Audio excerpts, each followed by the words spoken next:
called boundaries and archetypes. Two things: respecting space and keeping peace. Sometimes respecting boundaries isn't just about touch, it's about survival. And I mean that. I really mean that, because as a black man, I know a lot of times I've spent in places or in situations, or sometimes even the smallest gesture, a hand on the shoulder or guiding someone through a crowd, or it can be taken the wrong way. And it may not be anything that you've done as a man or as a black man. I just want to say that again. It may not be anything that you've done as a man or a black man. It could just be that you needed to respect space and keep peace. Now, and for me, I've seen things carried around and taken the wrong way at heightened levels. And not because of who I am, not at all. It's mainly because of the archetypes that people carry in their heads. The things that they think or carry about people in their minds, including me, for instance, how I feel when that happens. Because this is not all just about how it looks to other people, or it looks to the person whose space I may have violated. And most likely I did.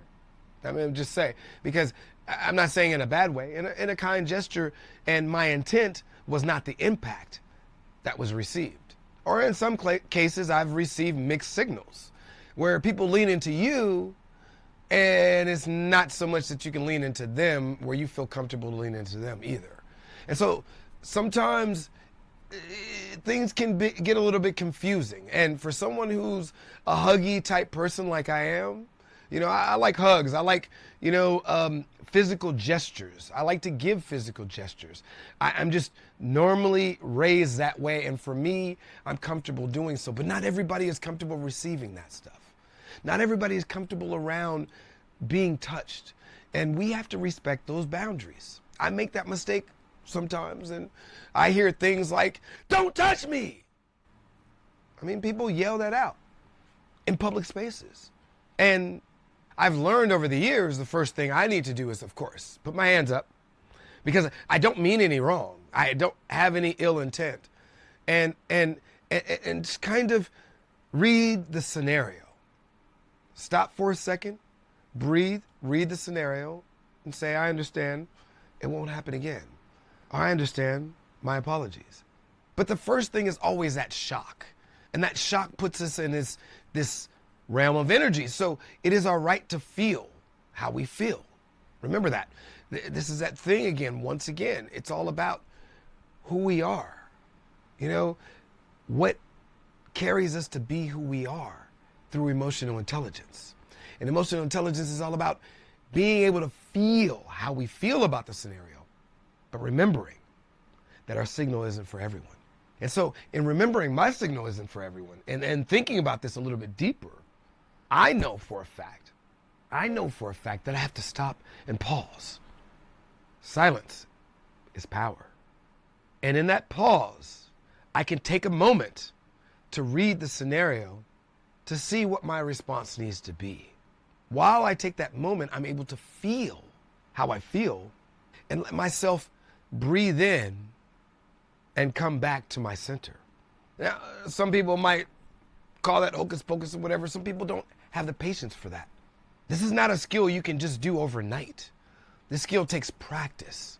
This skill takes being in scenarios like this, experiencing things that are similar that you can transfer that information into, or actually being in scenarios like this often. Because I know some people are. Because I run into a lot of people who are really touchy-feely. I know a lot of people who are. They're usually around me. And when I find every once in a while that there's one person who isn't, that is around me, I'm in shock. Because I'm usually around affectionate people. So I want to give us an old world quote today. And he who carries another shadow forgets his own light. It's an ancient proverb.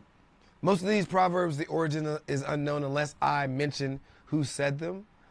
But I'm always looking for something that's so old world that stems to carry us through times in life. Sometimes these quotes may come from the Bible. Sometimes these quotes may come from the Quran. Sometimes these quotes may come from just sayings that have been passed down over time. I pull them from everywhere. I may even pull them from the Torah. I may even pull them from the Bhagavad Gita. I may even pull them from the Autobiography of a Yogi by Paramahansa Yogananda.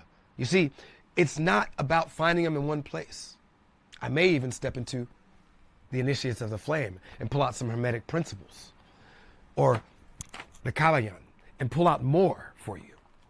And when I say the Quran, yes, I do have the Quran. When I say the Bhagavad Gita, yes, I do have the Bhagavad Gita. See, when people hear me say this stuff, sometimes they don't know that, yes, I do have a Bible too. Yes, I do read this stuff, and it's right here. It's right next to me.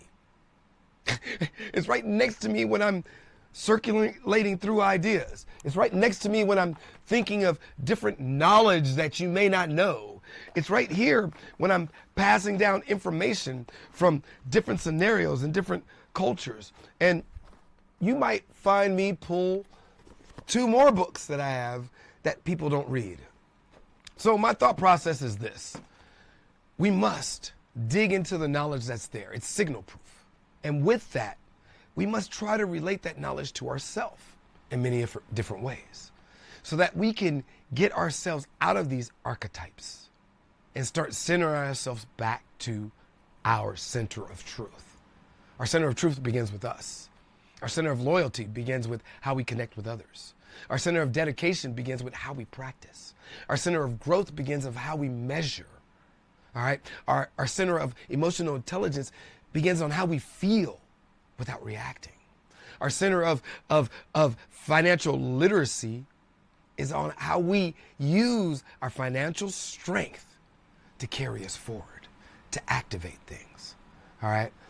And I skipped one because I want to come back to that one. So anybody asking and worrying about the one thing I skipped, I'm going to come back to that at the end on purpose, because this is where everything ties into, all right, for me. Our thought process about communication is how we relate to each other. We need to communicate. We need to share these feelings. People need to share things about their boundaries. Sometimes people have to say it that way so that they get the respect that they need about their boundaries. So understand that it's not necessarily about you. It's about the situations they've been in and what they need to protect themselves from too. You see, about being creative. We have to understand.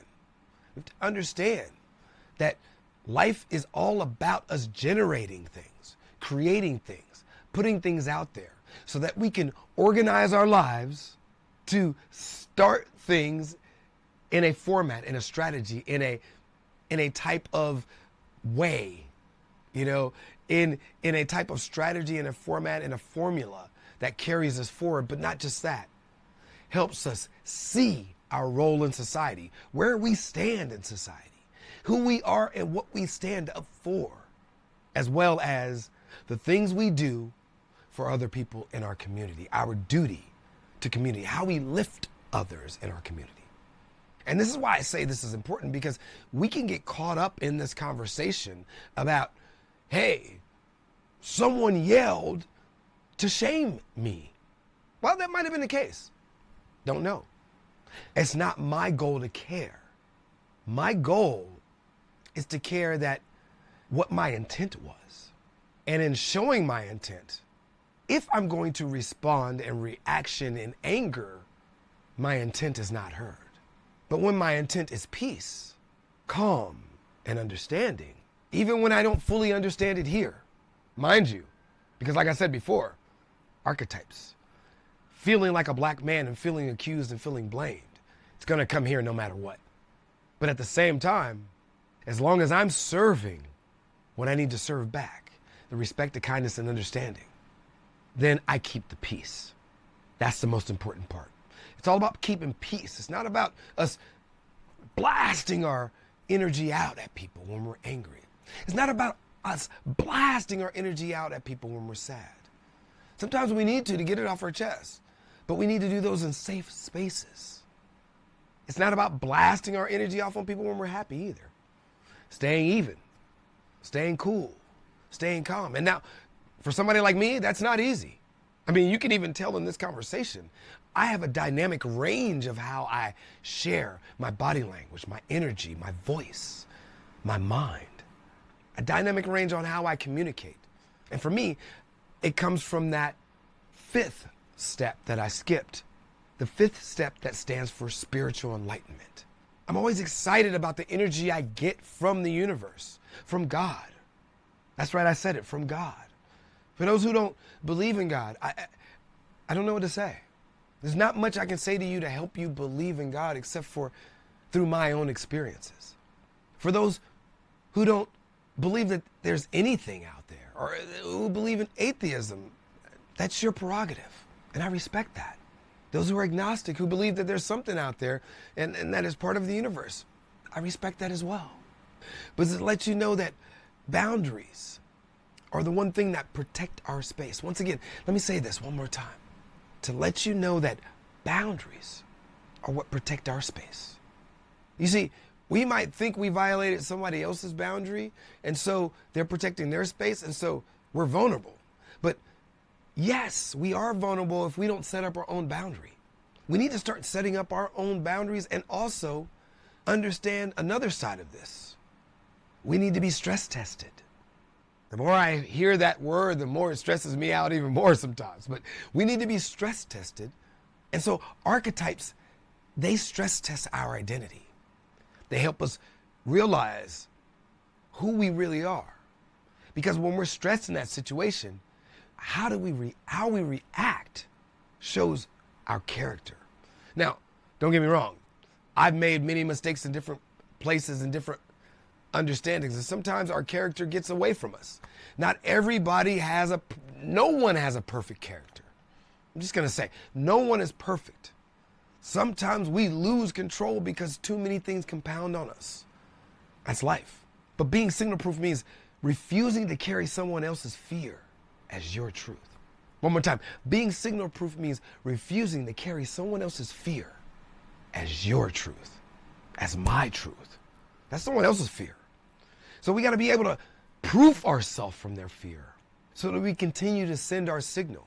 Because if we stop sending our signal, if we stop being as compassionate through body language and sometimes connecting with certain people, then we miss opportunities. We miss those opportunities. Sometimes we can never get them back. And so hesitation from things like that can cause us even more problems. I say it's better to ask for forgiveness than it is to ask for permission sometimes. And so even though it bothers me so much, I'm one who asks for forgiveness first. Permission? I'm about to tell you once again that the rules are meant to be broken. But if you break the rules, understand the consequences. Just saying. When we break rules, we need to understand the consequences. And sometimes those consequences can be being pushed away from a community, being pushed away from people, being exiled, being imprisoned. So we have to understand what rules we break and what rules we bend, so that we can maintain some kind of integrity. Integrity is important. If we're not questioning ourselves, then we're not growing. Because questioning ourselves is how we measure our pace. You see, we have to show results, right? Results come from measurement. And measurement comes from questioning, asking ourselves these questions about truth, loyalty, dedication, growth, spiritual enlightenment, emotional intelligence, financial literacy, communication, creativity, organization, role in society, and duty to community. When we're asking ourselves these questions about these, day by day, each day taking a different pace, and each month fully examining how each of these days relate to that month of that particular step, we start to dig in deeper to ourselves. We start to understand ourselves better, and we start to understand those out there better. Now, that doesn't mean that you're going to get everything about those out there. You have to go out there and actually talk to people, relate to people, and be around people. I know a lot of y'all aren't doing that, and I fear what you see or what you're going to pick up from life. Because when we don't interact with people, we lose that ability to connect properly. We lose that ability to understand wholly. We lose that ability to see body language in its full glory. We lose that ability to break through the mask that people carry. The masks that people carry are always online. I even have a mask. Right now I'm fully raw, but I probably have a few masks in here that I don't even understand. Maybe the USC shirt is part of my mask. Don't get me wrong. I do have a master's degree from USC in education, but it's still part of my mask. It's an educator's mask. You see, we all have little masks for roles. Our identity is not necessarily what we do, it's who we are. And so we've spent a lot of our world putting our time in our identity being what we do, and that's changing. Signalproof Zeitgeist. The book tells you more about how that's changing, where that's going and where that's growing. All right? Where we have to take our understanding and transfer to meet that growth. Because if we don't take our understanding of what we've done in one place and be able to transfer our identities into a new role in society. You see, that role is not necessarily our identity. It's our role in society. Our identity stems from the first 5 pillars, the first 4 pillars: truth, loyalty, dedication, and growth. That's our identity. We get more information from spiritual enlightenment. We get more understanding about ourselves from emotional intelligence. We get more strength from financial literacy. And from the rest of the points down of activation, it becomes more about how we utilize tools and how we integrate ourselves into the rest of society. So I want to remind you a few things. I want you to respect space first. Don't wait to be told. Create safety by default. That's for you and them, all right? It's not always easy. You get in situations and we get a little loosey-goosey. If we get loosey-goosey, okay, But remember, we have to detach from projection. We get loosey-goosey, somebody's going to shout it out, "Don't touch me," or somebody's going to do something to publicly shame us. Or they may not be publicly shaming us, but that's how it may feel to us. All right, remember that. For them, it's a different perspective, different points of view. So don't blame them for what they do. Just remember, we have to detach from that projection. Remind ourselves that they're a different person and understand that we have violated their space. And if we haven't violated their space, I know some people that do things that you haven't even violated their space. You can be a mile away from them. If you haven't violated their space, then you got to do what you need to do. And this could be in a term of when some people are aggressive towards you purposely. Yeah, and this may not be a woman. This could be a man. Some men do this, you violated my space, and they come in your space. That's what I mean about do what you have to do in that case. There's nothing you can do but defend yourself in most of those cases or stand up for yourself in those cases. You can probably run too, especially if they're holding a weapon. But let's bring it back to this male-female dichotomy that I'm talking about here. And I'm talking about the cisgender man and the cisgender woman, or even just the cisgender male, that is the born male who believes himself to be a male. For those who want to understand why I'm saying it that way, is so that people around the world understand what I mean. All right? Because everybody has different definitions of how they see things. And remember that. Sometimes we have to put things in different definitions as men. As men, we have to stand up and be who we are. But at the same time, we have to put things in different definitions to help people to understand. That's part of our communication. It's part of our creativity, so that we can generate that respect, that understanding, that guidance, that whole thing that we need to generate about ourselves. When we create, we don't just create things with our hands, we create things with our minds. We create things out of thought. All is mind. Remember that. And as above, so below. Now, examples of this in action. When you're walking through a crowd, I want you to lead with space, not touch. Sometimes that can be hard, especially in packed crowds. But a great way to lead with space is verbal. Verbal leadership is who we are. That is what we've been built upon. That is why there is still that toxic masculinity in homes between fathers and sons and coaches. And that's why we're always getting yelled at. I mean, just say, because that's one thing about cisgender men. It's that thing about, hey, we yell at each other, but that's a yell at each other out of respect in many cases. Some men don't get it. Some men don't feel that way. But we got to remember, these are the same men who'll fight and then afterwards sit on a bar stool and drink together and laugh about the fight.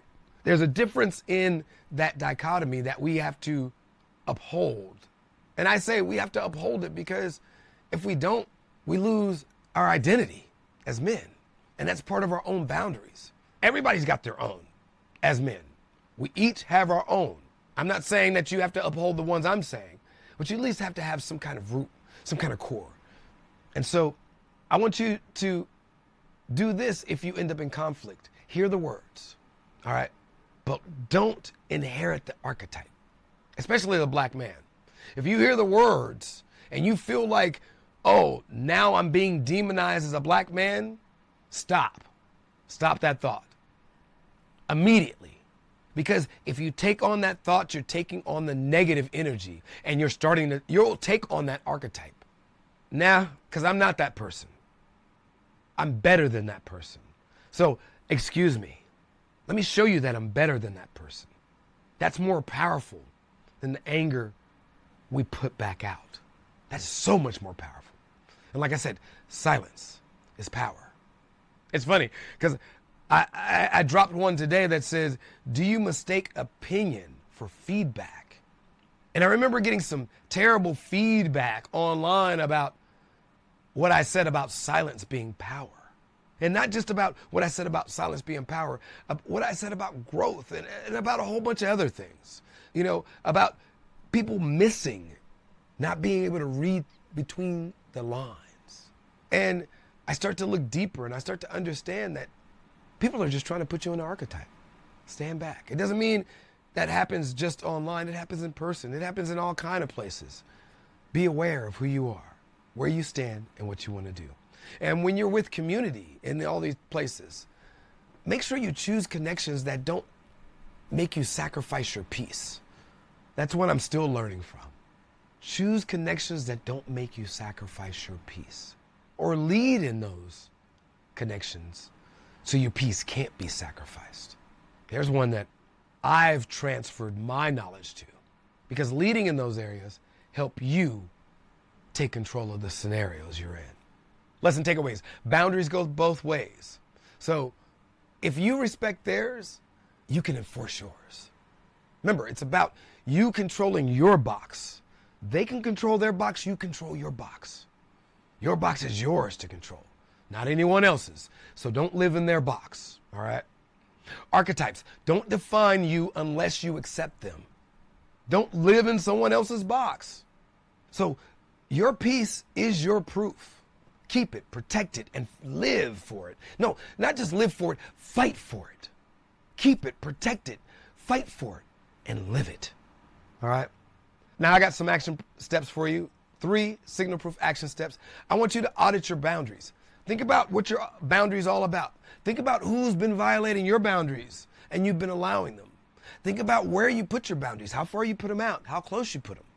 As a man, we need to know this. And I know that sounds kind of some fluffy stuff. No, we need to know our space because we get drained from our space. We're a man. We have energy. We have strength that come out. And if we allow our energy to be drained too much, we can't complete our mission. As a cavalry scout, I'm all about the mission must be complete. And if the mission must be complete, then we must be able to make it through the mission. And if we're going to make it through the mission, we have to sacrifice some people along the way because they break into our boundaries. And we can't allow them to be in our boundaries. All right? And so reclaim your identity through this ability because it's not about your job role. It's not about your role in someone else's life, your role in society. That is not your identity. That is, your role in society is what you stand for. It's a part of your identity, but it is not you. You are a multitude of things. You have more power than you can ever believe. So believe in it, live it, and stand for it. Not just as your role in society, but as part of the first 4 pillars: truth, loyalty, dedication, and growth. Remember that. And practice space discipline. Get in those spaces where you can practice space discipline, where you don't have to touch people. Like we do in the military. We have this thing about putting our hands behind our back at ease, keeping our hands at our side at attention. When you walk through crowds, keep your hands at your side. If you end up in a situation, even keeping your hands at your sides, put them like this if you got to, just to make sure, hey, excuse me. They don't have to be like this. You can, hey, excuse me. Just letting people know let them see your hands. Let them see your hands, especially as a black man. Let them see your hands. Just like you do if you get pulled over by a cop, a police officer. Let them see your hands. Because the more they see your hands, it's like Whoopi Goldberg said, or was it Whoopi Goldberg? Somebody was saying this whole thing. I think this is an old parable back there. The nappier the hair, the calmer the hair, the calmer the folks in the other races. And it's kind of weird, right? The tighter the hair, all of a sudden they're tense up. That's your natural hair. But you relax your hair, or you cut it off as bald, all of a sudden they're relaxed. It's things that people see from the things that they have in their box. Don't let their box make you into an archetype. Don't let their box change who you are. Don't let their box destroy your sanctity. Make sure, no matter what your intent is, and hopefully you have good intent, but no matter what your intent is, don't let their feeling of how it impacted them change who you are. That's the most important part.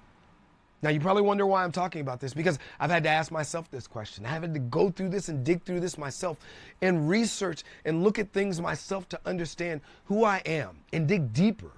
And the fact that I'm spending time, I'm using the whole idea of integrity is to be able to dig into that and look at yourself and examine yourself. Changes the way we feel and look at people. And we see those people who are out there gaslighting people. And we see those people who may possibly be a little bit too narcissistic in our lives. And we start to have to build boundaries around them too, because they will cause more damage and destruction to you. So with that being said, I'm gonna give you a few last drops here. Respect space, even broken, or I like this better. Respect space even before it's spoken. That's much better. All right. Don't carry any of anyone's archetypes. We got to keep our peace. And boundaries. Boundaries are meant to be kept. And boundaries are proof that your signal is yours. Keeping boundaries on the outside so that you have a place to send your signal. Clean, clear, with clarity. No distractions, no disruptions. No cross signals. Be signal proof. Get signal proof. If you like what I'm talking about today, if you like what I've been sharing, please make sure you like, comment, and subscribe. Make sure you stop by and like us on Spotify, or drop by if you're catching this on YouTube, on Spotify, drop by our YouTube channel and take a look as well. These shows are going to keep coming out. I'm going to keep dropping these spells because I think we need these lessons as men. We need these lessons as men to grow. We need these lessons in our whole community, but I can only speak for myself as a heterosexual cisgender man. So much to say. I just want to say a man. Sorry. I can only speak for myself. And if I speak for myself, I know I'm resonating with other people out there too. Because many out there have gone through some of the same issues. So if you like what I'm talking about, if you're feeling what I'm talking about, drop a comment down below, drop a like, even hit the subscribe button, just share. And I'll see you on the other side too. This is Doc. Stay tuned for more of Ride Lessons in the Hot Box. All these things are going to keep coming. 30 Seconds of Doc. I'm going to keep throwing them out there. As the world changes, as the zeitgeist becomes something new, I want to help you get signal proof too. Peace. I'm out of here.